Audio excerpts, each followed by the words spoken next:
Hi everyone! For today's vlog ay gagawa naman ako ng panyalam or amik kung sa amin tawagin. Naglagay pala ako ng 2 cup of rice flour. Pagkatapos ay nilagay ko din ang 2 cup of all-purpose flour.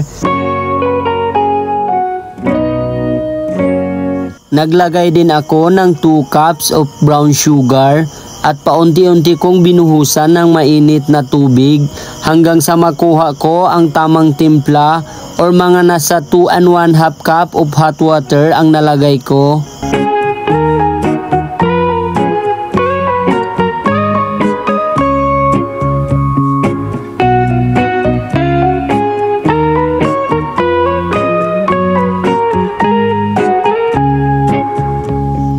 Nung makuha ko na ang tamang timpla, sinala ko naman para maalis yung mga namumuo.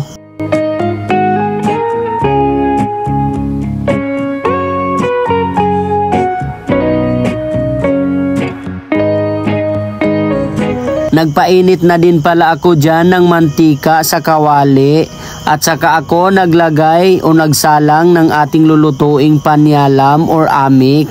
Paisa-isa pala ang pagluto nito kasi pag pinagsabay-sabay mo, magdidikit-dikit at yung apoy medium heat lang para hindi masunog.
At luto na nga ang ating sweet delicacy na panyalam or amik. Ito pala yung panyalam or amik na hindi matigas at sakto lang ang tamis.